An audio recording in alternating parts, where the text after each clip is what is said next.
Good morning, everybody.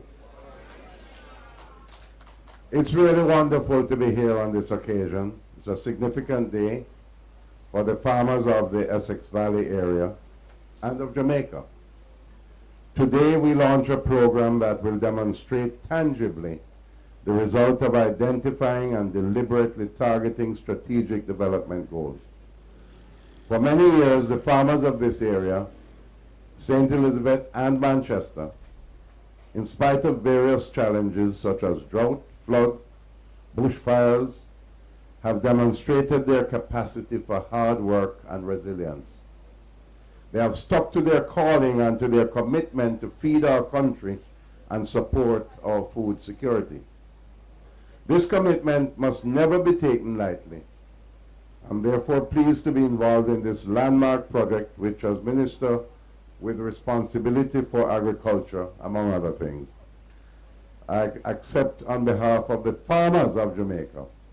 We are grateful for the support being given to us by the government of the United Kingdom, which, of course, as you've heard, involves two major projects in this particular initiative, here in St. Elizabeth and in St. Catherine and Clarendon. Our wealth as a country, our Prime Minister, resides in the land.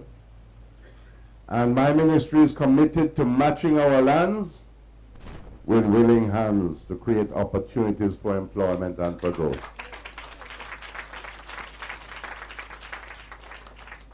Far too many acres of idle lands are in Jamaica. Far too many idle hands are in Jamaica. And we're going to do something about it. When people thought that I was demoted when the Prime Minister put me in this job, I said to myself, God works in mysterious ways, His wonders to perform. Because little did the Prime Minister himself know that I used to raise animals with my father, milk the cows, feed the pigs, pick the coffee. Yes, we did all of that. And then I was elected in 1969 as national president of the Jamaica 4-H clubs. And Prime Minister, my father came into the room, my bedroom, with the newspaper, have my picture in it. I was in a black suit, white shirt with a black tie. And I was 17 years old. He knocked me up with the newspaper and said, Mr. National President, get up and come help me feed the hog then.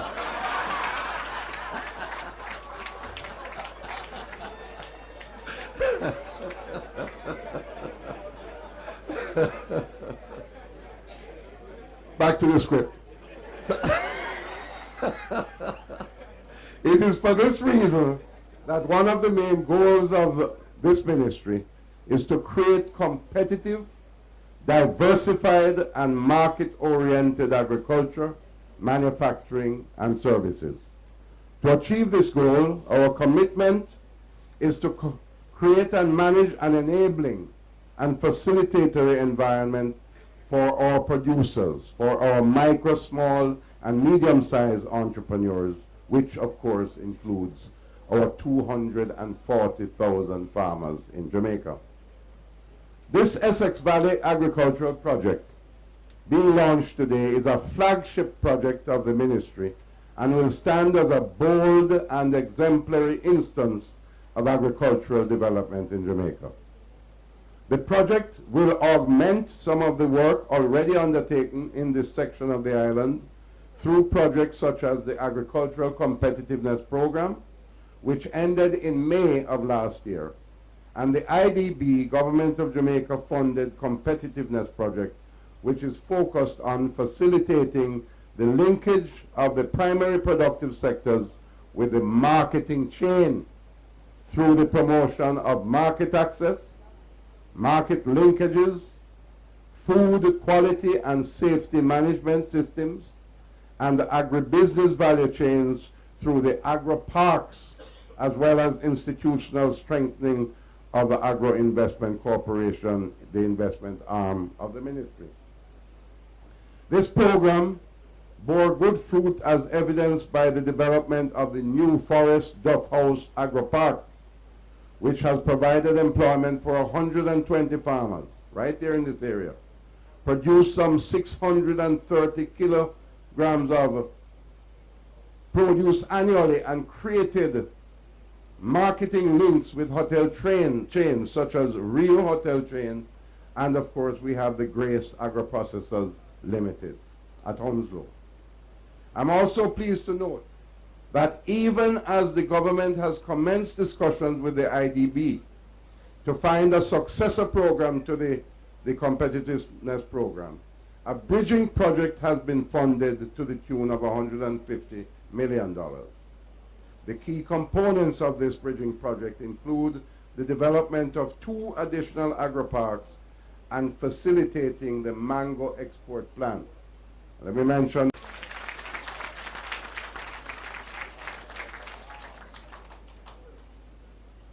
even as we applaud the successes of interventions like this competitiveness project and other programs, we have also recognized the need to expand the reach of irrigation in our productive areas.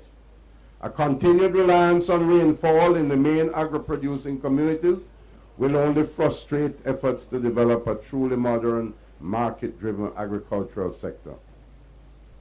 Therefore, this irrigation system being provided will address the inability of our farmers to plan for production, which leads to market gluts and shortages, the inconsistencies in the price of produce, disease and pest infestation and some crops during the dry season. And of course, the increase in overhead costs for our farmers who plant during the dry season and have to purchase water. Let me indicate to you that notwithstanding this project, I want to encourage farmers to make use of available technology in different ways. I'll give you an example. I have small farmers in the hilly areas of North Manchester. Land is hill and gully, right? But you know what we have done? In many cases, they have a tank, or they get plastic tanks. They put up a system to reap water from the roof of their houses. Then they buy a simple drip irrigation lines from Isratec in Mandeville, who are exporting too much of what they produce now when they should be selling more of it to our small farmers. Buy some drip irrigation lines, hook it up to the tank that is reaping water from the roof, and lead the irrigation line into your field down below the house. Sounds like a simple but very, very practical solution. In terms of our National Farm Road Rehabilitation Program, already we have spent in this present budget over $800 million, the largest amount of money we have ever approved for farm roads. And with the Prime Minister's support, I expect that we will increase that amount in the next fiscal year. So, ladies and gentlemen, this bill, of course, has helped over 11,000 farmers in 13 parishes, island-wide. We have a farms-to-market transportation of farm produce. As I'm wrapping up here, let me just say to the Prime Minister and to our gracious hosts and guests and supporters from the United Kingdom, that we are taking the issue of agriculture and agricultural productivity very, very seriously. Far too many, Prime Minister, opportunities abound. It has to be production, markets. Here are 4 clear, identifiable, and underdeveloped markets, Prime Minister, ladies and gentlemen. You know what they are? The hotels on the North Coast. Far too many of them are flying in what they eat and what they're feeding the tourists with the tourists on the plane. That has to stop. Minister Bartlett and I have started an aggressive program of linkages with the tourism industry. We have launched an information system through the Ministry of Agriculture where we're linking up opportunities for small farmers with the requests from the hotels. That has to be maximized. That's one. What's the next one? CARICOM. The markets of CARICOM, most of them don't have the land we have, except for Guyana. And it's called the single market and economy, except that Jamaica is the single market right now. And what we need to do, therefore, is to start selling excess of what we produce into CARICOM. What's the third market? The diaspora. Every time we go to England, to America, to Canada, they cannot get enough of the things that we produce in Jamaica.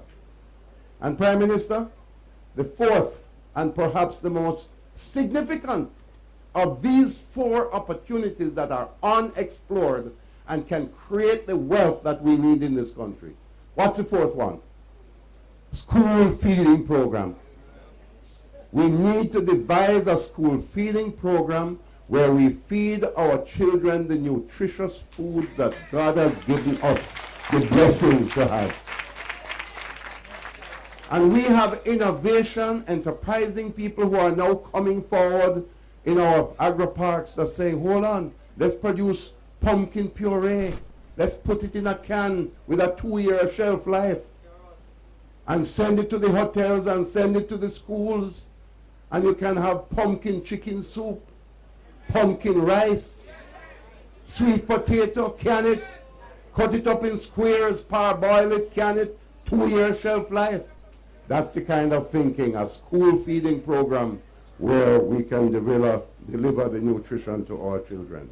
So, ladies and gentlemen, my mother always used to teach me to read the Bible. And even as I'm wrapping up this speech, and I wrote down on my little note here, that in every adversity, there's always a seed of greater benefit. And what we must do is to seek those seeds and plant them and nurture them. She also taught me to read in the book of Job where it says, for there is hope of a tree, if it be cut down, it will sprout again.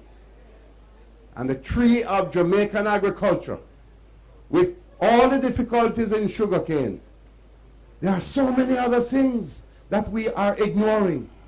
Castor beans for castor oil. Sea island cotton, the best in the world, is made in Jamaica, grown in Jamaica. You name it, we can do it. So, let us move forward from poverty to prosperity. Thank you very much.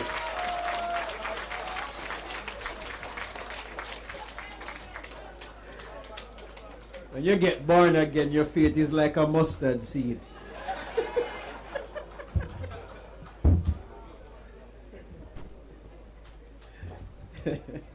Water it and it will grow. Thank you very much, Honorable Audley Shaw. Please give him another round of applause. Very dynamic Minister of Agriculture.